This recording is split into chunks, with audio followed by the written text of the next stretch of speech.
alam sedar atau lena tiada hidup bersama.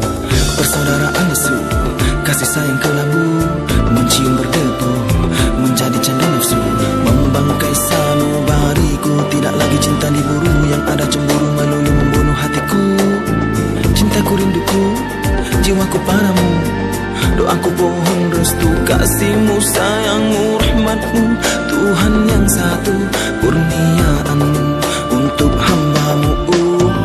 Gegak gempita bila segala berubahlah, sandiwara bermula, bermada kata nista, yang mana harus aku percaya. Wajah yang jujur berkata dusta, gila kuasa tak mahal obat pengaut harta dan sakit jiwa. Ikut turut aku sanggah, katamu janjimu tak perlu aku sahut. Ku berpaut tidak hasut, bukan takut, ku bukan pak turut. Kita harus bersatu, ayo kita lakukan bersama. Suara keamanan sejagat manusia,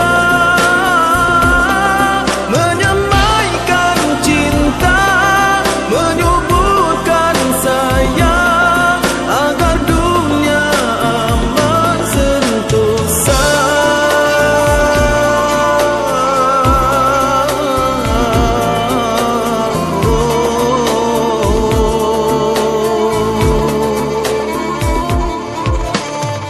Sayur satu sendu, aku tahu itu mengganggu syadu pilu jiwaku.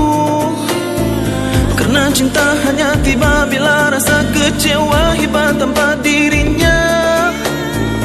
Usah resah, rasa susah, indah pada tak gundah, tumpah darah tak kisah. Bukankah insan telah dicipta saling kasihan untuk teguhkan kemanusiaan dan peradaban, bukan alasan.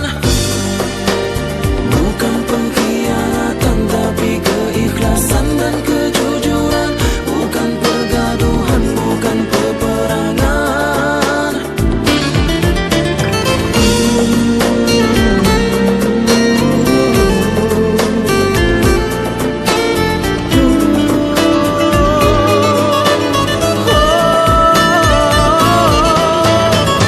Adakah mungkin ada pemimpin mampu memimpin? Kami ingin dipimpin dari yang pedih, perih dan jerih. Harapkan kasih sayang bukan ditagih, harap yang keruh juga yang rapuh menjadi teguh.